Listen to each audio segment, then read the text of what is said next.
జైపూర్ అంటేనే మనకు తెలుసు ఇది ఒక ఎడ్యుకేషనల్ హబ్ అని మనకు తెలుసు. ఇక్కడ చాలా పెద్ద పెద్ద యూనివర్సిటీస్ అండ్ కాలేజెస్ అన్నీ ఉంటాయి కాబట్టి సో జైపూర్లో ఉన్నటువంటి యూనివర్సిటీస్ని కవర్ చేయడానికి వచ్చాను. అందులో భాగంగానే మనం ఇప్పుడు వచ్చేసాము జేకేఎల్ యూనివర్సిటీకి వచ్చేసాము. సో ఇది నాక్ ఏ గ్రేడ్ అక్రిడేషన్ కలిగినటువంటి యూనివర్సిటీ. సో ఈ యూనివర్సిటీ యొక్క స్పెషాలిటీ ఏంటి, అసలు ఎటువంటి కోర్సులను అందిస్తుంది, ఫ్యాకల్టీ ఎలా ఉంటారు, సో ఎక్స్చేంజ్ ప్రోగ్రామ్స్ ఎలా ఉన్నాయి, అంటే ఏ కంపెనీస్తో వీళ్ళు కొలాబరేట్ అయ్యి ఉన్నారు, సో ఈ డీటెయిల్స్ అన్నీ కూడా నేను లోపలికి వెళ్ళిన తర్వాత మీకు ఎక్స్ప్లెయిన్ చేస్తాను. సో లోపలికి వెళ్ళిపోదామా? Let's go.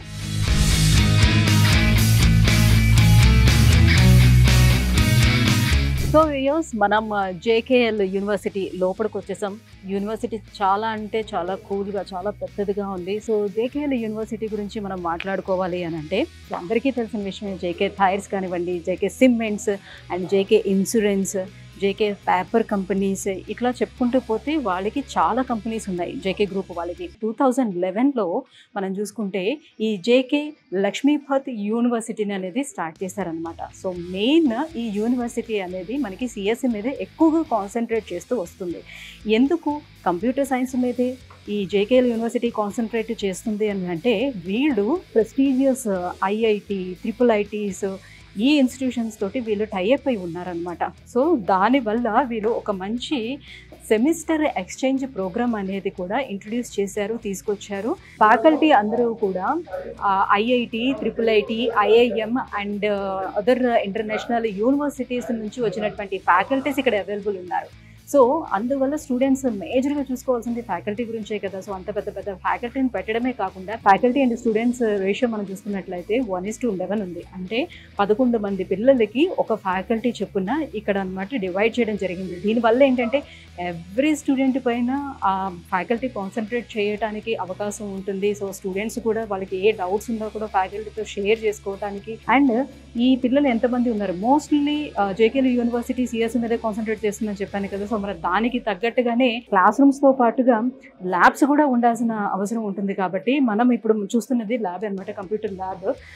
సో ఇలాంటివి సుమారుగా ఒక 20 ల్యాబ్స్ అనేది ఇక్కడ అవైలబుల్గా ఉన్నాయి. ఒక 500 నుంచి 600 మధ్యలో సిస్టమ్స్ కూడా ఉంటాయంట. సో ప్రతి ఒక్క స్టూడెంట్కి కూడా ఒక సిస్టమ్ అవైలబుల్ ఉండేటట్టుగా ఇక్కడ అరేంజ్ చేయడం అనేది జరిగిందనమాట. సో ప్రజెంట్ మనం వచ్చినటువంటి ల్యాబ్లోని HDL లాంగ్వేజ్ అనేది నేర్పిస్తున్నారంట, హార్డ్వేర్ డిస్క్రిప్షన్ లాంగ్వేజ్. సో ఒక్కొక్క సబ్జెక్ట్కి ఈ సిఎస్సిలో ఉన్నటువంటి ఒక్కొక్క సబ్జెక్ట్కి ఒక్కొక్క ల్యాబ్ అనేది డివైడ్ చేసుకుంటూ వెళ్ళారనమాట. సో అందుకోసమని సో ఆల్మోస్ట్ ఒక 20 ల్యాబ్స్ అనేది ఇక్కడ అరేంజ్ చేయడం జరిగింది. అట్ ద సేమ్ టైమ్ మనము ఎడ్యుకేషన్ ఇక్కడ ఏ రకంగా ఉంటుందని చూసుకుంటే ఏదో సిఎస్సిలో జాయిన్ అయ్యాము, మనం ప్రాక్టికల్గా థియరిటికల్గా చదివేసాము, బయటికి వెళ్ళిపోయాము, ఇలా కాకుండా కేవలం ఏంటంటే వాళ్ళు ప్రాజెక్ట్ బేస్డ్ లెర్నింగ్ అనేది ఇక్కడ జరుగుతుంది. సో ఇది గుడ్ థింగ్గా మనం చెప్పుకోవచ్చు. ప్రాజెక్ట్ బేస్డ్ లెర్నింగ్ ఏంటి అని అంటే ఇందులో వాళ్ళు ఏంటంటే రియల్ టైమ్ ఎక్స్పీరియన్స్ అనేది స్టూడెంట్స్కి ఇవ్వడం జరుగుతుంది. ఎలా ఇస్తారు ఈ రియల్ టైమ్ ఎక్స్పీరియన్స్ అని అంటే కొన్ని కంపెనీస్ తోటి వీళ్ళు టైఅప్ అవ్వడం అనేది జరుగుతుంది కదా. సో ఆ కంపెనీస్లో రియల్ ఇంజనీర్స్ ఎవరైతే ఉంటారో వాళ్ళు వస్తారు, వాళ్ళ రియల్ ప్రాజెక్ట్స్ ఏవైతే ఉంటాయో ఆ ప్రాజెక్ట్స్లోని ఈ స్టూడెంట్స్ని వీళ్ళని ఇంక్లూడ్ చేస్తారనమాట. సో ఆ స్టూడెంట్స్ని ఇన్వాల్వ్ చేయడం వల్ల ఏంటంటే వాళ్ళు రియల్ టైం ప్రాజెక్ట్ చేస్తున్నారు, రియల్ ఇంజనీర్స్తో చేస్తున్నారు కాబట్టి వాళ్ళకి రియల్ టైం ఎక్స్పీరియన్స్ అనేది వస్తుంది అనమాట. చాలా తొందరగా వాళ్ళు నేర్చుకోవడానికి అవకాశం ఉంటుంది. రేపు పొద్దున్న వాళ్ళు ప్లేస్మెంట్స్ కోసం వెళ్ళేటప్పుడు కూడా వాళ్ళకి ఎక్స్పీరియన్స్ కూడా ఉంటుంది అనమాట.